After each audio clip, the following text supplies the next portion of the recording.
interessante. E você acha, então, que o mundo é um mundo materialista? Essa pergunta quer dizer se eu acho que só existe aquilo que é formado por átomos? Você acha que isso... É isso que você quer dizer? É. Caralho, alguém que decifra o monarquês. Gostei. Cara, tem que ser um filósofo. Esse cara é filósofo mesmo. Não é, porque quando você fala materialista, pode ser materialista no sentido marxista. Sim, sim. Que tudo são relações econômicas de produção, Tomar entendeu? uma coca. Então. Sim, sim. E eu entendi que você estava falando nesse sentido Isso, originário. exato. Né? Que a gente chama em filosofia de materialismo atomista. Né? Por causa do Epicuro, do Demócrito, na Grécia e tal. Ó, eu vou te dar uma resposta bem cuidadosa, que é o seguinte. Até onde a gente consegue ter alguma certeza empírica, aparentemente tudo é matéria. Mas nós não temos como assegurar com absoluta certeza que não exista nada além da matéria.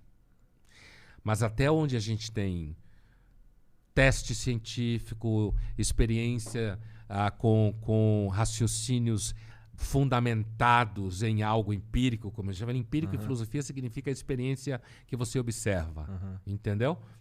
Não dá para dizer que exista vida após a morte, mas isso não é garantia, porque a gente seguramente não sabe tudo. Quando os cientistas conversam com você e falam assim, 95% da energia do planeta é matéria escura e e energia escura, e a gente simplesmente não sabe nada sobre isso. O que causa? O que isso causa na sua... Tipo, 95% do universo são propriedades que a gente simplesmente não tem a menor ideia. Então, seja que propriedades forem essas, se elas forem energia, elas são matéria. Então, o problema não é só... o problema é não é se existe algum tipo de matéria ou de configuração de energia que a gente não conhece. A questão é se existe algo que não fosse da ordem de partículas atômicas, mesmo que negativas. Entende o que eu estou dizendo? Então, assim... se fosse de outra dimensão, algo que não... Algo que não fosse nem do nosso tipo de realidade. Algo que seja, como se fala em filosofia, transcendente. Que transcenda a imanência do ser, que envolve, inclusive, a antimatéria. Certo? Então, assim, dessa ordem que se acha que Deus seja, por exemplo. Os deuses antigos, veja, os mortos não eram dessa ordem. Eles eram só vivo que continuou vivo que morreu e continuou vivo. Né? E que aí virava uma espécie de poltergeist, dependendo da comida que se dava para ele. Ele podia te ajudar a combater as doenças. E o nosso problema é que nós somos uma espécie que sabemos mais do que deve. Aí eu concordo, eu acho que um cachorro é muito mais feliz que eu. Então, a gente sabe mais do que deve, mas a gente não sabe tudo o que precisa pra saber. A gente tá no meio termo de merda.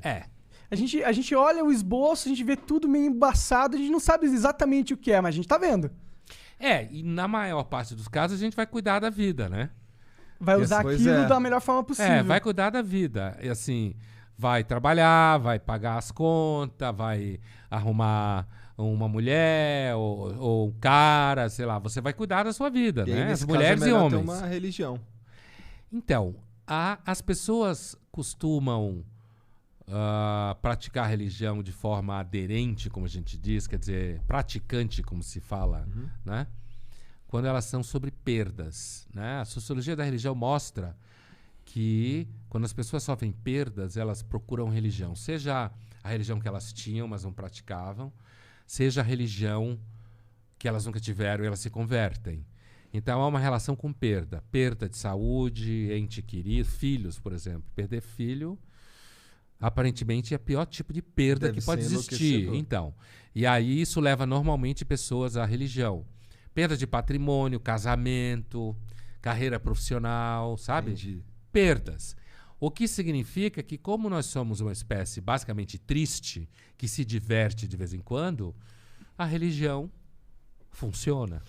Então, cara, se tu é uma pessoa... Vamos lá, tu ia ser médico. Daí tu foi pra faculdade de filosofia.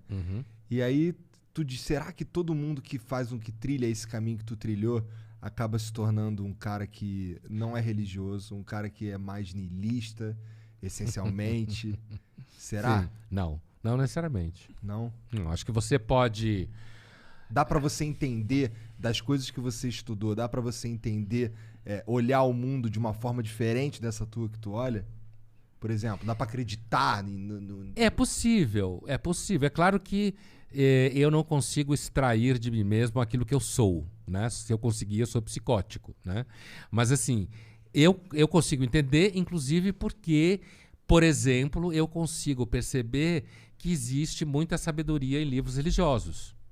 Eu percebo isso.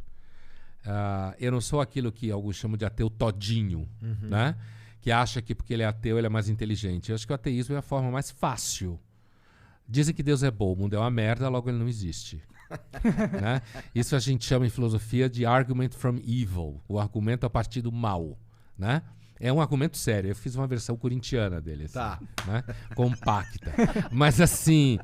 é possível, eu acho, que dependendo da história de vida das pessoas, que elas de repente façam uma trajetória como essa, como tem muito filósofo que se dedica, que é religioso, muita gente. Eu era muito ateu antes. E eu passei por um processo de perda e acabei me descobrindo bem religioso. Não religioso.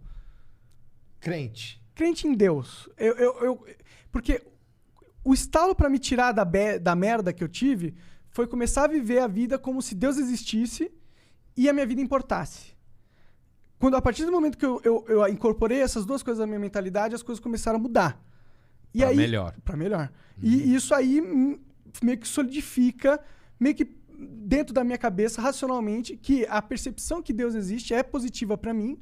E que mesmo... E aí eu fui olhar os dados, os empíricos e tal, e no máximo que a gente pode chegar é 50% se Deus existe ou não. Sim, cientificamente falando. Não tem. Deus não é uma variável. Deus não é uma variável, como a gente fala em filosofia, passivo de controle epistemológico. O que significa isso? Significa que você não tem como testar se Deus existe. Não tem nem como... Não é nem provar que ele existe. Não tem como testar. Porque você não testa Deus em laboratório. Sim. Entendeu? Então, o ateísmo, enquanto tal, do ponto de vista do cético, que é aquela pessoa que coloca teorias contra outras para perceber as fragilidades delas, o ateísmo é o que a gente chama de dogmatismo negativo. Você faz uma afirmação negativa que, por sua vez, não dá para provar. Entendeu? Então, quando você fala 50-50, quer dizer, não dá para decidir mesmo, do ponto de vista estrito. É por isso que se fala, Deus não é uma variável de controle epistemológico.